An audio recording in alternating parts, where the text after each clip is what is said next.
Welcome students to our class today. Today we are going to be talking about the different monetary institutions that exist in Kenya. Now we'll be talking about, in Kenya you usually have three main monetary institutions. So you have the central bank, the commercial banks, and the non-banking financial institutions. Since this is a neck course, we'll be talking about more of the Kenyan courses. So let's think about what the central bank is. Now the central bank was formed via an act of parliament. Now this act of parliament, the main reason that it was formed is because they realized there was the need to control the existing, we needed to replace the East African Central Board that used to control the currencies back then. Now, what are the objectives of the central bank that is in Kenya? So the main objectives are monetary control. Now, the central bank does this by making sure that the prices are stable, by making sure that the balance of payment is in equilibrium. That is, the country's exports and the country's import are actually meeting at a stable place. Then the creation of employment. This is through the control of the money supply. When the central bank decides to increase the supply of money in the economy, this in turn increases the amount of people that are able to access credit, to be able to make investments and create employment. And then another role or an objective of the central bank, of the CBK, is to make sure that you have balanced development. You don't want one of the countries or one of the counties to be far ahead than the others. Let's talk about the functions of the CBK.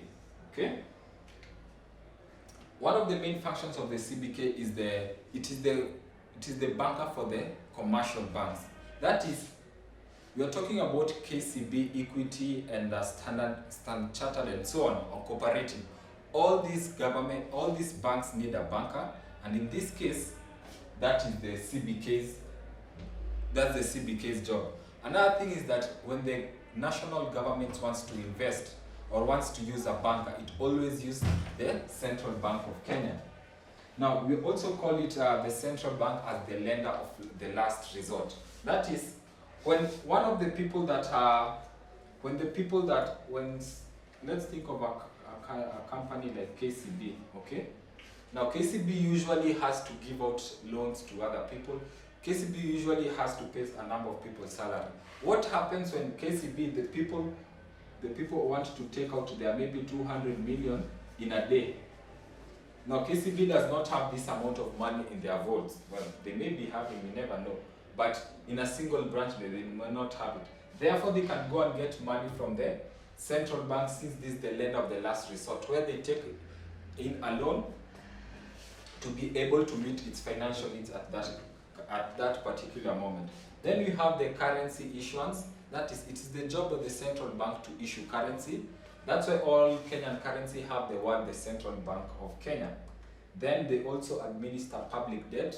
Now this public debt is both to the commercial banks and also to the international banks such as the IMF and the World Bank. All these accounts are written under the central bank. Now, what tools does the central bank use to meet its needs? The first one is the bank rates. Now, the central bank is able to control the rate of the interest rates that usually receive loans from. How does it do this?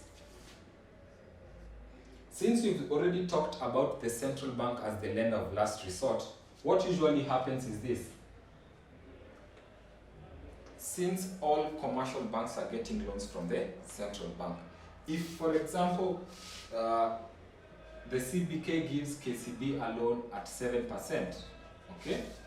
It means that since KCB has to make a profit, the central bank usually says, whatever amount of interest rate you are giving, you are only allowed to add maybe 4%. So in that case, loans from commercial banks have to be either equal to 11% or less. Therefore, the central bank is able to increase or decrease the rate of interest that you usually get when you go and take a loan and so on. So that's one of the tools, of the methods that the central bank uses to control money supply. Another one is the open market operations that we usually call OMO. Now this usually entails the central bank buying or selling treasury bonds. Okay, I'm so sure in the newspapers you've always find a place where it has been written there are some bonds or some treasury bills that want to be sold by the central bank. How does this help them? Now in one of the services that you'll see here is that commercial banks usually invest in medium-term government securities. Now on the open market operations, when the government wants to increase or reduce the monetary supply, what they usually do is they sell the bonds in the market. So people that had money in their pocket, people that had money in the bank, take out their liquid money, go to the bank and buy those bonds and go and buy those bonds or those securities in general. And now in this case, the money supply in the economy reduces. Then we have the reserve requirement. Now this reserve requirement is usually, for example, if people have deposited in KCB 2 billion, okay, the reserve requirement by the central bank may be 5%. That is, 5% of that 2 billion has to remain with the bank. It cannot be lent out. And therefore, if the central bank increases the reserve requirements to 20%, it means the amount of money that can be given out as loans either increases or reduces. Then we have the cash or liquidity ratio. This is the ratio with which commercial banks are supposed to keep their money. They cannot loan out all of their money, they have to keep some of it. Then we have moral persuasion. Now think of a situation where Kenya wants to grow its agricultural industry, okay, or its manufacturing industry. Actually, now let's talk about the agricultural industry that maybe has been dwindling, or maybe the tea industry that has been going down. The job of the central bank is to persuade commercial banks to invest in maybe the agricultural business morally, because you are trying to uplift the food basket of the country. And another one is direct action, where the central bank may give actual orders to commercial banks on which sectors of the industry to invest in. Now let's talk about commercial banks. Now the main objective of commercial banks is to make profits. Okay, this one was monetary control, but now the objective of the commercial banks is to make a profit. The number of ways that the commercial banks usually make profits is by the interest on loans. When you borrow from the bank, the interest that they get out of it gives them some amount of money. Then you have investment in medium-term government securities, and finally income from operations. Now this investment usually account for around 60% of all the income that they receive. This one is, maybe you can talk about 20% and this 20%. Now it always depends with the type of bank that you're talking about, because some banks really invest in assets. I think KCB has really invested in assets as compared to other banks that usually get most of their income from SACCOs like cooperative. Then what services do commercial banks offer? They usually accept deposits from people by extending loans. Here they usually require people to open accounts, which could be saving accounts, which could be fixed deposit accounts, and so on. Then you have the lending. This commercial banks usually lend money. They have to lend money so that they can actually make some interest on those loans. Then the safekeeping of valuable items. For example, the will. When people they're having a will for maybe their estate, or maybe when they're having some jewelry or other important things, they have to safeguard it using the commercial banks. Then provision of foreign exchange. Say you want to buy goods from Dubai. And for you to be able to buy the goods from Dubai, you need dollars, and you don't have dollars in your account. Therefore, you have to use the commercial banks to be able to do this. We have advice on investment. They always tell you which are the best sectors of the economy to invest in, because they themselves are also part of that. Then we have advice on investment, if we talked about that. Then monetary transfer, if you want to transfer funds from Kenya all the way to China, this is the best way to do it. Let's talk about the NBFIs, or what you usually call the non-banking financial institutions. Now these are all the other institutions that are neither the central bank nor the commercial banks.